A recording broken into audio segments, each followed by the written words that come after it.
देख रहे हो दौर आ गया है, दौर आ गया क्या? फिर साइकिल पे चलोगे, गाड़ियां बंद होने वाली हैं,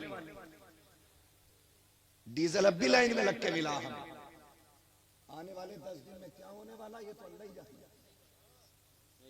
हाँ, जो किताबों में पढ़ते थे ना गधे घोड़ी की सवारी, फिर वो दौर आ गया पलट के।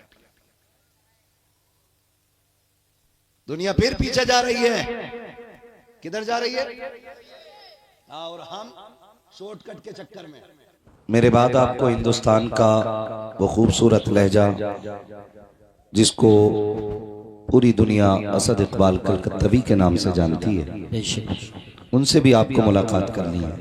पहले आप मुझसे मुलाकात कर लें। थके तो नहीं है अभी आप लोग? कुछ लोग तो बड़े घूर के देख रहे हैं। आप रात भर बैठने की बात कर रहे हैं, वो एक बंदा ऐसे घूर के देख रहा है जैसे खा जाएगा, है ना? घूर के ना देखिएगा। खैरियत है सारे लोग? जोर से बोलो, और जोर से बोलो। माशाल्लाह, बच्चों की आवाज तेज। जो लोग खाना खा के आए हो ना, तो वो आवाज निकाल के बोला करें, और जो खाली लंगर के साथ तो फिर उनकी मजबूरी समझ में आती है। कई बार ऐसा होता, लोग आते हैं यार बिरयानी मिल ही जाएगा, और कभी ख्याल होती है लेकिन हाल में बिरयानी नहीं होती है। ऐसा तो नहीं है कोई घर से भूखा आया हो। जितने लोग घर से खा के आए वो जरा बोले या रसूल अल्लाह। अपनी बेरी के बेर कोई खट्टे बताते ही नहीं, है ना? सारे ही खा के आए, और क्यों ना ये आवाज निकले, हम यहाँ खाएं या घर खाएं, खाते हुजूर ही का लंगर है। बरेलवी बैठे हैं ना यहाँ पे, सुन्नी बरेलवी, है ना? अगर कोई सुले कुल्ली भी बैठा हो तो उठने मत देना, पकड़ के बैठा के रखना, ताकि पता चले आला हजरत वाले कैसे नबी नबी किया करते हैं। हाँ जी, उठने मत देना। मैं इस बात का कायल नहीं कि भगा दो, मैं कहता हूं पकड़ के रखो। इतनी सुनाओ कि उसे मजबूरी में कहना पड़ जाए, मैं मुजरिम हूँ आका मुझे साथ ले लो, कि रास्ते में है जा बजा थाने वाला। सुभान अल्लाह। नारे तकबीर, नारे रिसालत, नारे गौसियत, मसलके आला हजरत, फैजाने आला हजरत, इश्क मोहब्बत, इश्क मोहब्बत, आला हजरत आला, बस्ती बस्ती करिया करिया, हजरत मुफ्ती हम्माद रजा साहिब क़िबला, सरज़मीने चमन नगरिया, अजहरी कमेटी। क्या बात है, सुभान अल्लाह, सुभान अल्लाह। हाँ, तो सारे बरेली बैठे, उम्मीद है माशाल्लाह आवाज की गरज बता रही है, बरेली का दूध पीने वाले लोग बैठे हैं। खुदा सलामत रख के सारे लोगों को, अल्लाह खूब बरकत अता फरमाए। जब कभी कोई मिंबर से ये कहता है ना नौजवान दीन से दूर हो रहा है, तो फिर मैं ऐसी महफिलों को देख के कहता हूँ काश वो यहाँ आए और एक निगाह मजलिस महफिल पे डालें, और जरा अंदाजा लगाएं यहाँ जवान ज्यादा बैठे कि बूढ़े ज्यादा बैठे हुए। ये बालों की सियाही बता रही है, जवान हुजूर से दूर नहीं, जवान हुजूर के करीब होता जा रहा है। बेशक बेशक, जवान हुजूर के करीब होता जा रहा है। क्यों ना हो, मेरा इमाम तो 2 बातों में बात खत्म कर गया। उन्होंने कहा था जान है इश्क मुस्तफा, जिसका अकीदा वही बोले, जान है इश्क मुस्तफा, रोज फजू करे खुदा, जिसको हो दर्द का मजा नाजे दवा उठाए। क्यों है जी? इश्क मुस्तफा ही हमारी जान है। तभी तो मेरे इमाम ने कहा वो जो न थे तो कुछ ना था। मेरे साथ बोलना पड़ेगा, मैं यहाँ चटकुले सुनाने नहीं आया। कई बार लोग सोचते हैं यार ऐसा मौल भी बनाओ जो मजे आ जाए। इतना कड़वा बोलूंगा कि आप सोचेंगे इसे बुलाया क्या? हाँ, नाराज तो नहीं है ना कमेटी वाले? होने भी नहीं चाहिए। मैं क्या बात अर्ज कर रहा था, वो जो न थे, बोलो मेरे साथ, वो जो न थे, वो जो न थे, वो जो न थे, वो जो न हो, जान है वो जहान की, जान है तो जहान है, बस सफर का आगाज। जरूरी बात मेरी सबसे पहली ये है कि सबसे ज्यादा कीमती शय ईमान है। बेशक ईमान। जोर से बोलो, बातें याद कर लीजिएगा। सबसे कीमती दौलत ईमान है। इसकी हिफाजत हर हाल में जरूरी है।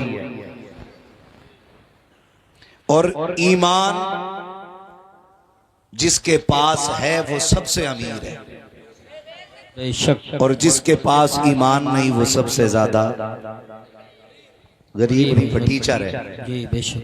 जिसके पास ईमान नहीं वो सबसे बड़ा फटीचर है। ईमान सबसे ज्यादा जरूरी है। नौजवान मेरे सामने बैठे, ट्रेंड चल रहा है, ट्रेंड। आप मुबारकबादियां देने से पहले लोगों की खुशनूदी हासिल करने के लिए उलमा से राबता कर लिया करें कि कहां मुबारकबाद देनी है और कहां नहीं देनी है। ये सबसे ज्यादा जरूरी बात है। उलमा से राबता कर लिया करें कि कहां मुबारकबाद देनी है और कहां नहीं देनी है। अगर टोक दो किसी को कि भाई यहां मुबारकबाद नहीं देनी हम सियासी लोग हैं। सौन नेता बाद में है, मोहम्मद अरबी का गुलाम पहले है। बेशक, बहुत अच्छी। मंत्री बाद में है, मोहम्मद अरबी का गुलाम पहले है। हम पूछ ले पहले मुबारकबादियां कहां देनी है। मुझे तो हैरत होती है कौम के वो नौजवान जो अपने सगे बाप को मुबारकबाद न दे सके, सगे भाइयों को मुबारकबाद न दे सके, वो गैरों को मुबारकबादियां दे करके बहुत बड़ा लेक्चरर बनने की कोशिश करते हैं। खुदा का वास्ता दे करके कहता हूं, ईमान बचाना चाहते हो उलमा के कदमों में पहले आया करो, इनसे पूछा करो फलां को मुबारकबाद बनती है कि नहीं, फलां को मुबारकबाद बनती है कि नहीं, उसको मुबारक दूं कि ना दूं, उसको मुबारकबाद दूं या ना दूं। अगर ये रोक दे तो रुक जाओ, अगर ये इजाजत दे दे तो मुबारकबादियां दे दो। इसलिए कि मौलवी जब भी बोलता है ज़बान इसकी होती है, फरमान मुस्तफा का होता। नारे तकबीर, नारे रिसालत, नारे गौसियत, मसलके आला हजरत, उलमाए अहले सुन्नत, अजहरी कमेटी। सुभान अल्लाह, सुभान अल्लाह। खुदा के वास्ते करो ये कोशिश, ईमान बचाएंगे इंशाअल्लाह, इंशाअल्लाह बचाएंगे इंशाअल्लाह, बचाएंगे इंशाअल्लाह। है जी मैं सियासी आदमी हूं, मुझे तो करना पड़ता है। नहीं, सब कुछ बाद में है। मोहम्मद अरबी की गुलामी सबसे पहले है, सबसे पहले। मैं इंतजार नहीं करूंगा कि मेरे साथी हजरत मुझसे कहें कि बस खत्म कर ले। फैजान भाई पीछे से कपड़ा खींच के कहें खत्म कर ले। कारी यूसुफ रजा कहें कि भाई छोड़ बहुत टाइम हो गया। मैं उतनी देर बोलूंगा जितनी देर आप सही से सुनना चाहेंगे। और हम समझ लेते हैं क्योंकि हम पलटते नहीं बेजान किताबों के वरक, हम वो पढ़ते हैं जो चेहरों पे लिखा होता है। हाँ, अगर हमें सुबह की अजान आती है तो हमें सोने की दुआ भी याद आती है। दोनों चीजें हमें याद है। हम समझ जाएंगे किस चीज का वक्त आ गया है। ईमान सबसे ज्यादा जरूरी है। ईमान कोशिश करें जान जाए तो जाए, ईमान न जाए। जान जाए तो जाए, ईमान ना जाए। ईमान बचाने की कोशिश कीजिएगा। दौर बड़ा नाजुक है, पता नहीं कहां तुमने लाइक का बटन दबाया और इधर ईमान का जनाजा निकल गया। जानते हैं आप, इतना नाजुक दौर आ गया, सब कुछ लिखा हुआ आ रहा है और खाली आपको यस और नो करना है। यस मीन्स आप राजी हैं, नो नहीं राजी है। पूरी तहरीर पढ़ने के बाद आपने लाइक का बटन दबा दिया, फंस गए। ईमान बचा लो, सबसे ज्यादा जरूरी है। हाँ, ऐसा लगता है इसी दौर के लिए मेरे नबी ने कहा था कि ईमान बचाना ऐसे हो जाएगा जैसे हथेली पे आग का अंगारा रखना। हाँ, दाढ़ियां होंगी, ईमान नहीं होंगे। टोपियां होंगी, ईमान नहीं होंगे। गोश्त खाने वाली कौम होगी, ईमान नहीं होंगे। इतना नाजुक दौर आ गया। खुदा के वास्ते बहुत सोच समझ के आप लाइक का बटन दबाया करें। यह भी बड़ा जरूरी है। ईमान बचाना सबसे ज्यादा जरूरी है।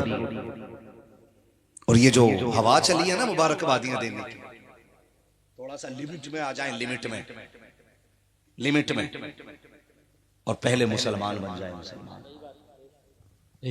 मुसलमान बन जाए।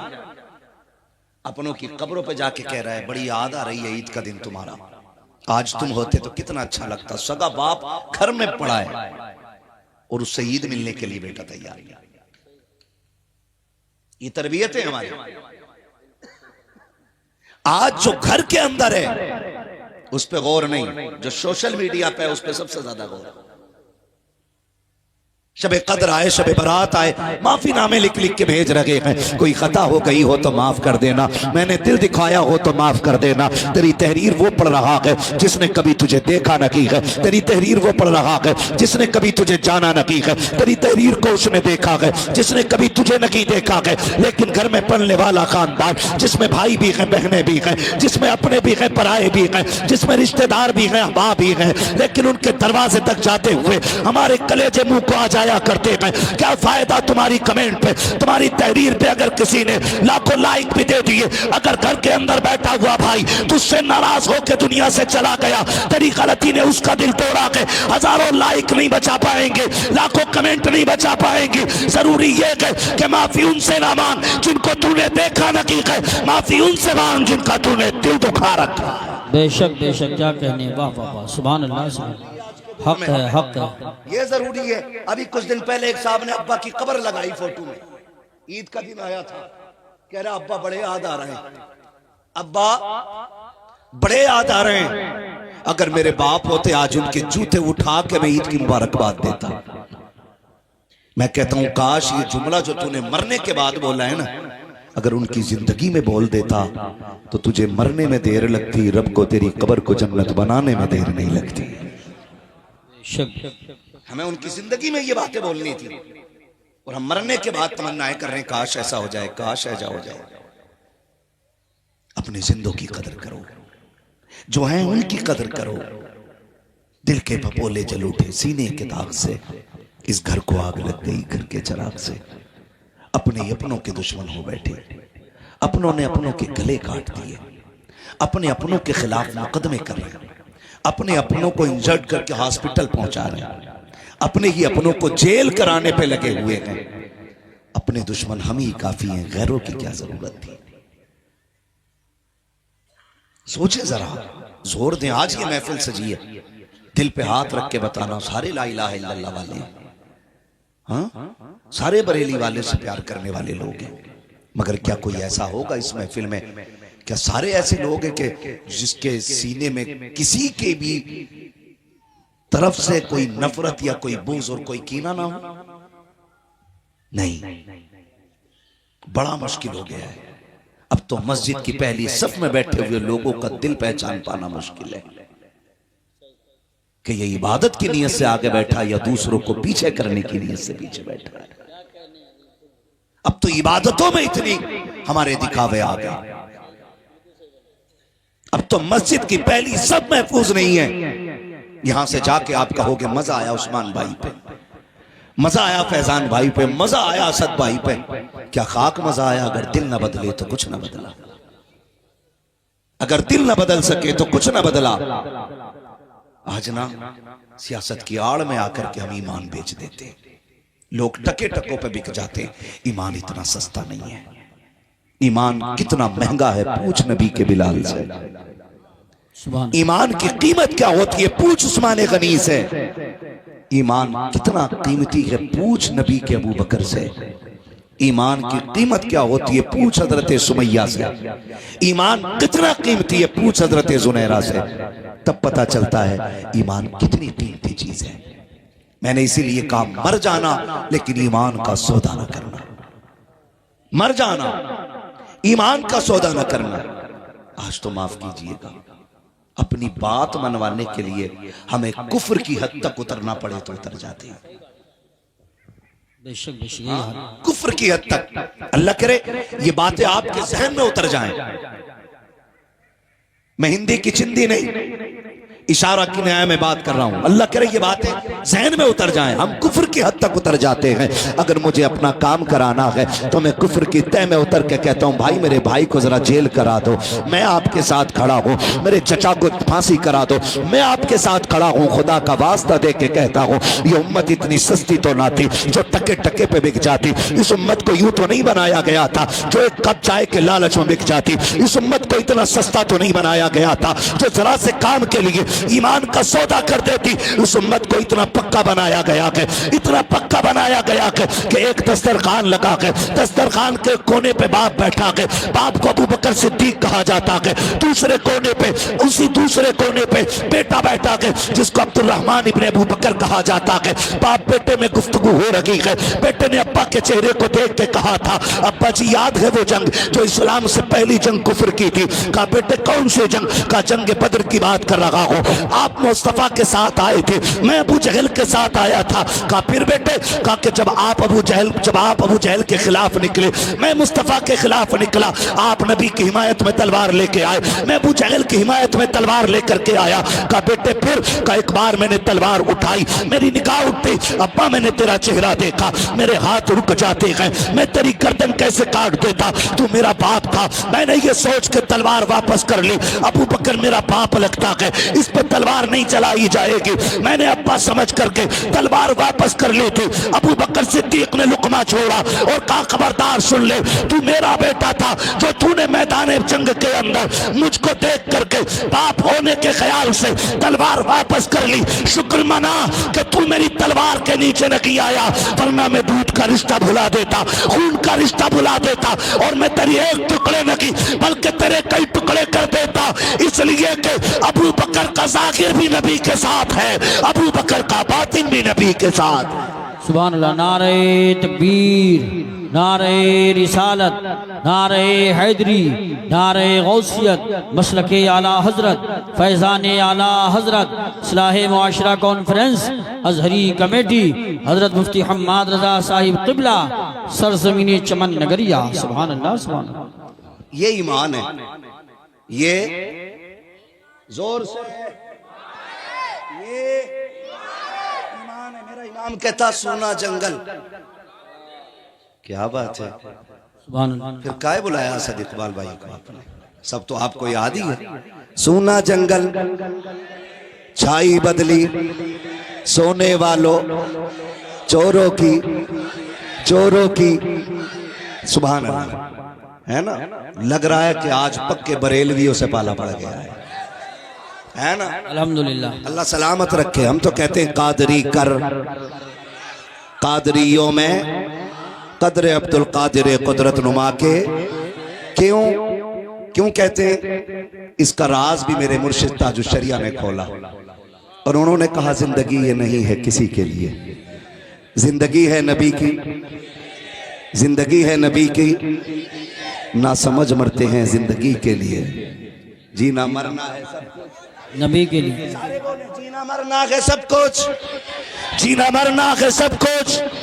मसलके आला हजरत पे कायम रहो, जिंदगी दी गई है, जिंदगी दी गई है इसी के लिए। और जो बात मैं कहना चाह रहा था वो आ गई, अख्तर कादरी। मिलाओ वहां से कादरी कर, हाँ कादरी रख, कादरियों में उठा, कादरियों में उठा, इधर मिलाओ अख्तर कादरी। खुल्द में खुल्द वहां है हर एक कादरी के, खुल्द वहां है हर एक कादरी के लिए। अल्लाह सलामत रखे। ओ भाई सोना जंगल रात अंधेरी छाई बदली काली है, सोने वालों जागते रहियो। हाँ जी, मगर अगली बात जो मेरे इमाम ने कही ना वो तो निहायत सस्ता सौदा। बेच रहे हैं जन्नत का हम, मुफलिस का मोल चुकाएं अपना हाथ ही खाली, खाली हम मुफलिस का मोल चुकाएं अपना हाथ ही खाली है। ईमान ऐसा होना चाहिए। खाएंगे इंशाअल्लाह। कैसा खाएंगे? जोर से हलाल खाएंगे, हराम से बचेंगे, हराम से बचेंगे, हलाल की तरफ चलेंगे। क्या फर्क पड़ता है यार? देख रहे हो दौर आ गया है, दौर आ गया क्या? फिर साइकिल पे चलोगे। गाड़ियां बंद होने वाली हैं, डीजल अब भी लाइन में लग के मिला हमें। आने वाले 10 दिन में क्या होने वाला ये तो अल्लाह ही जाने। हाँ, जो किताबों में पढ़ते थे ना गधे घोड़ी की सवारी, फिर वो दौर आ गया पलट के। दुनिया फिर पीछे जा रही है। किधर जा रही है? और हम शॉर्टकट के चक्कर में जुआ, ब्याज, रिश्वत सारा ले रहे हैं, और फिर मरने के बाद ना 2-4 लाख मस्जिद को दे दिए, 10-5 करोड़ हराम के दे दे, अल्लाह को तेरे उस करोड़ों से मतलब ही कोई नहीं। रब को तो 10 रुपए पसंद है मगर हलाल के पसंद है। कैसे पसंद है? हलाल के पसंद है। एक एक जवान से मेरी गुजारिश है, मर जाना लेकिन हराम ना खाना, हराम ना खाना। अमीर बनने का शौक है ना, तो फिर रिश्वत न ले, ब्याज न ले, तिजारत अल्लाह से कर, तिजारत अल्लाह से कर। वो कैसे होगी? तुझे पता चल जाए कोई बेटी रुखसत होने वाली है, हाथ पीले होने की उम्र आ गई है, गुर्बत पैरों में जंजीर बन गई है, तो जा कुछ मुट्ठी बंद करके गरीब की चौखट पे डाल आ, खुदा करम के दरवाजे खोल के तेरी झोली में डाल देगा। करेंगे इंशाल्लाह ये काम। ऐसे काम कर लीजिए, ऐसे काम कर लीजिए, जब भी खाइएगा हलाल खाइए।